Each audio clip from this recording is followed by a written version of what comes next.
Assalamualaikum warahmatullahi wabarakatuh. Disclaimer terlebih dahulu, jadi saya mengerjakan ini di tempatnya saya bekerja atau di cafe, di rooftop and garage. Jadi apabila terdengar suara-suara yang tidak diinginkan atau secara tidak sengaja termasuki suara-suara tertentu, itu adalah ketidaksengajaan dan saya pun tidak menginginkannya. Oke, jadi kita langsung saja masuk ke inti pembahasan. Sebelum masuk ke dalam materi analisis korelasi, saya akan mengenalkan diri terlebih dahulu. Pengenalan diri, nama saya adalah Fran Wijaya dari kelas 11 IPA.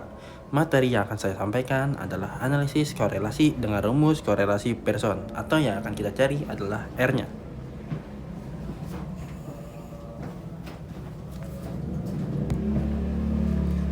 Oke, jadi apa itu analisis korelasi? Analisis korelasi adalah metode statistik untuk mengukur hubungan antara dua atau lebih variabel. Tujuannya adalah untuk mengetahui apakah ada hubungan dan seberapa kuat hubungan tersebut. Antara variabel-variabel yang diteliti, analisis ini tidak mencari sebab atau akibat, tetapi hanya mengukur tingkat ketertarikan. Kita sudah mengetahui apa itu analisis korelasi. Berikutnya, kita akan masuk ke dalam materi berikutnya, yaitu interpretasi hasil. Koefisien korelasi. Nilai koefisien korelasi berkisar antara min 1 hingga plus 1. Plus 1, korelasi positif sempurna, dua variabel meningkat atau menurun bersamaan. Min 1, korelasi negatif sempurna, satu variabel meningkat, yang lain menurun. Dan 0, tidak ada korelasi linear. Kekuatan hubungannya, korelasi lemah itu antara 0 sampai 0,25. Korelasi cukup 0,25 sampai 0,5. Korelasi kuat 0,5 sampai 0,75. Korelasi yang sangat kuat antara 0,75 sampai 1. Contoh hasil dari korelasi positif. Semakin tinggi tingkat pendidikan, semakin tinggi pula potensi penghasilan. Dan korelasi negatif, semakin sering berolahraga, semakin rendah lemak tubuh. Tidak ada korelasi, tidak ada hubungan antara jumlah konsumsi kopi dengan tingkat kecerdasan. Manfaat dari analisis korelasi yaitu mengidentifikasi hubungan antar variabel, memberikan informasi tentang kekuatan dan arah hubungan, membantu dalam pengambilan keputusan berdasarkan pola hubungan yang ditemukan. Sebagai langkah awal dalam analisis yang lebih kompleks seperti regresi. Penting untuk diingat bahwa analisis korelasi hanya menunjukkan hubungan, bukan sebab atau akibat. Hubungan yang ditemukan mungkin dipengaruhi oleh faktor lain yang tidak diukur. Jika sudah masuk ke dalam pembahasan analisis korelasi, berikutnya kita akan masuk ke dalam contoh soalnya langsung ya. Oke, kita langsung masuk ke contoh soal. Di sini ada siswa A dengan jam belajarnya itu 2 jam dengan nilai ujiannya 65. Dan siswa B dengan jam belajar 3 nilai ujiannya 70 dan seterusnya. Bisa kalian baca sendiri. Kemudian kita masuk ke dalam tabel hitungan. Di sini adalah kita sudah masuk ke dalam tabel hitungan. Jadi siswa A itu kan tadi jam belajar itu 2. Jadi kita masukkan ke dalam X dan hasilnya adalah 65. Yaitu Y-nya adalah hasil dari ulangan atau nilainya. Kemudian, X-nya dan Y ini kita kalikan lagi ke dalam hitungan tambahan berikutnya, yaitu 65 dikali 2, 130. Kemudian, X kuadrat, yaitu X dikali X, yaitu 2 kali 2, yang hasilnya 4. Kemudian tambah lagi, Y kuadrat, yaitu 65 kali 65, 4.225, dan seterusnya. Kalian bisa lihat dari tabel. Kemudian di sini ada sigma. Tunggu sebentar. Oke, di sini ada sigma. Ini apa sih?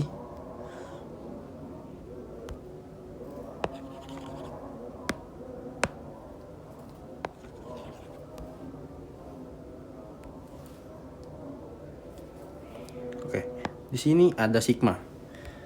Sigma yaitu hasil dari pertambahan setiap angka yang ada di sini. Jadi Untuk mendapatkan sigma dari X atau Y atau XY atau bahkan X kuadrat dan yang Y kuadrat, kita harus menambahkan semua angka yang ada di dalam baris tabel tersebut. Jadi 2 tambah 3 tambah 4 tambah 5 tambah 6 tambah 7 yaitu 27. Kemudian di tabel Y ada 65, 70, 75, 80, 85, 90 itu semua ditambah dengan hasil 465 dan seterusnya. Dan dengan dari sini kita dapat dengan angka 27, 465, 2180, 139 dan 36.475 dengan N 6. Kenapa N-nya 6? Karena di sini ada 6 data. 2, 3, 4, 5, 6. Di sini ada 6 data yang berarti N-nya adalah 6. Jadi, apa itu N? Jadi N adalah poin atau data yang ada di dalam tabel tersebut. Kemudian kita masuk ke dalam hitungan atau rumus. Pertama-tama, sebelum kita masuk ke dalam rumus R atau person, kita hitung dulu X strip. Aku nggak tahu sih ini buatnya apa, cuman aku nyebutnya X strip. Jadi sigma X dikurang N, yaitu tadi kan sigma X-nya itu adalah 26 kan. Nih, 26, 27. Kemudian 27 itu dikurang dari N. N-nya adalah itu 6 tadi. Jadi yang hasilnya ada 21. Terus kita hitung juga dengan Y strip dengan rumus yang sama, cuman dengan angka yang berbeda, yaitu sigma Y dengan kurang dengan N-nya.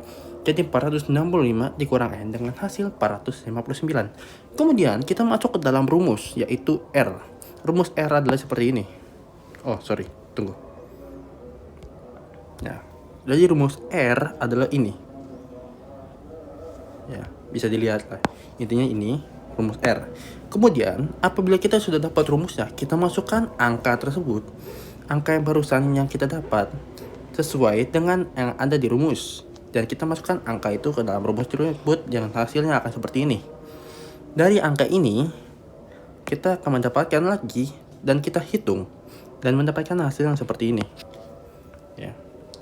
13.080 dikurang 12.555 per akar 834 dikurang 729 dan seterusnya.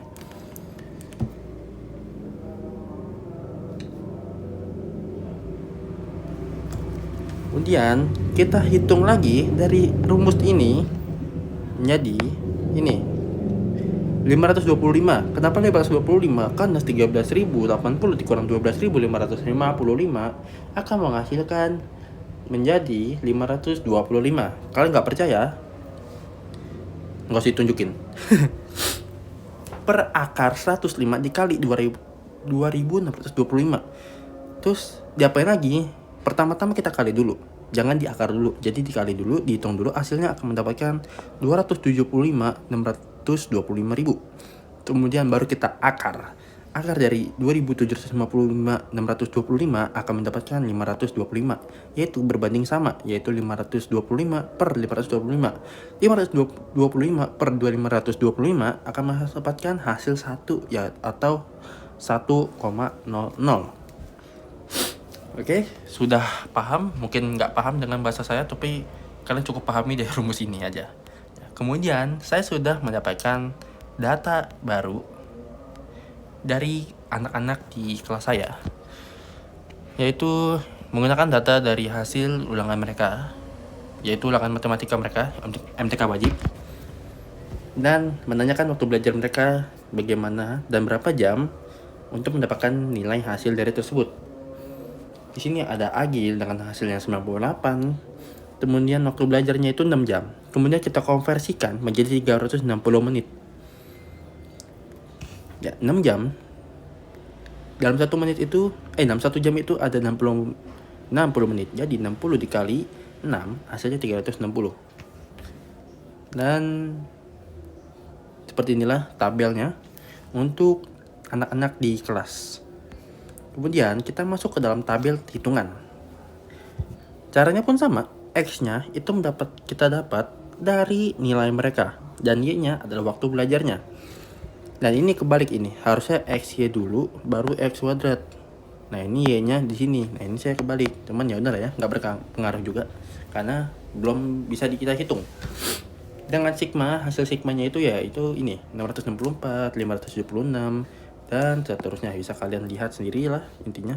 Kita akan mempersingkat waktunya secepat mungkin dan sejelas mungkin. Kemudian akan kita hitung.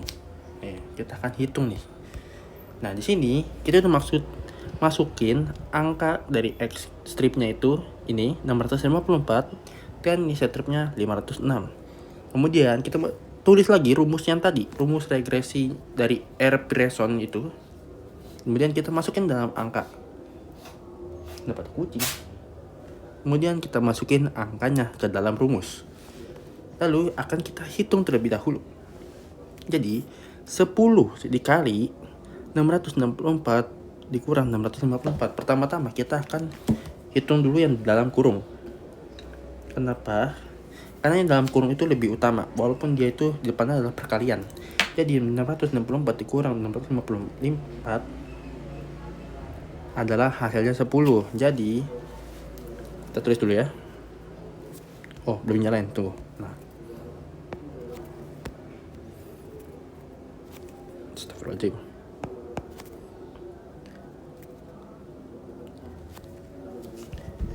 (664) dikurang 654 hasilnya adalah 10. Kemudian 10 itu kita kali lagi dengan 10, yaitu n-nya. Jadi 10 dikali 10 adalah 10 kali 10 adalah 100 ya. Jadi 100 dikurang 576 dikali 516. 576 dikali 516 dengan hasil 297.216. Kita kasih per, kemudian kita akar lagi 10 dikali 664 dengan hasil 6.640. Tunggu sebentar.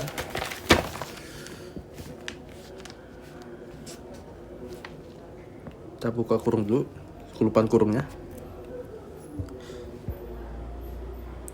Kemudian dikurang 654 kuadrat. Berarti 654 dikurang dikali 654 juga. Yang hasilnya adalah 427.716. Nah, kita tutup lagi kurungnya. Terus kita buka kurung lagi. 10 dikali 576 kuadrat. Yang pertama kita hitung dulu 576 kuadrat. Kemudian kita kalikan 10. Yang hasilnya adalah 3 juta. Gede banget nih.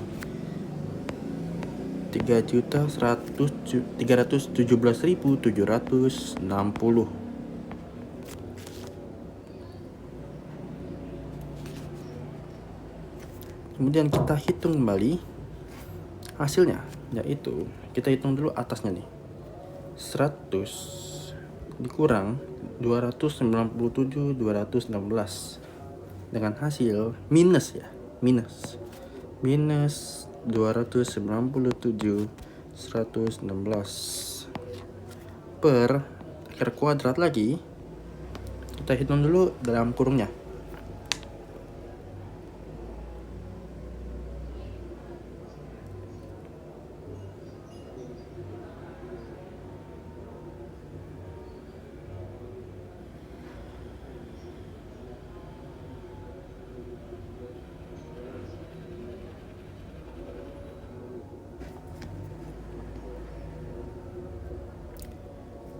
Kita hitung dulu 6.640 dikurang 427.716. Minus juga hasilnya.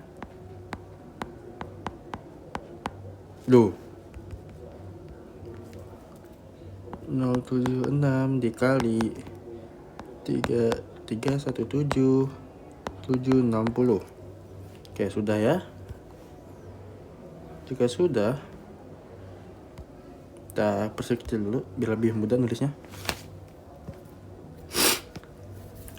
Dengan jika sudah, kita hitung lagi dikalinya. Per kalinya kita hitung lagi. Minus 297 116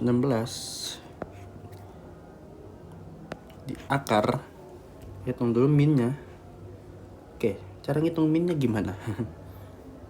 42 10 421 076 dikali 3317 760 dengan hasil 1 minus lupa minusnya 3970 dan seterusnya. Ini agak ribet nulisnya, cuman aku akan memperkecil atau mempersingkat saja hasilnya jadi 2911.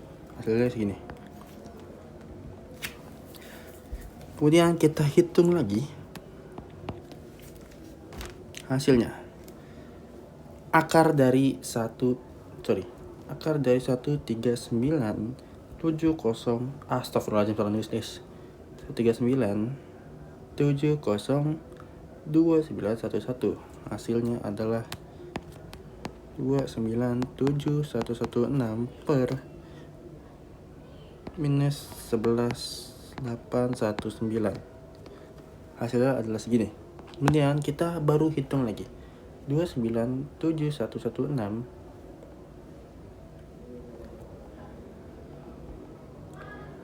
dibagi 11819. Karena ini hasilnya minus dua-duanya, hasilnya akan jadi positif, yaitu 25.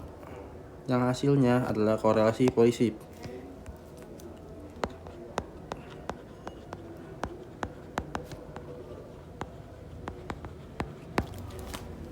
Hasilnya adalah korelasi positif. Mungkin sekian aja dari saya. Apabila ada salah kata atau salah penjelasan, itu adalah hal yang tidak disengaja dan saya pun tidak mau. Mungkin sekian dari saya Purnawijaya, izin pamit undur diri. Wassalamualaikum warahmatullahi wabarakatuh.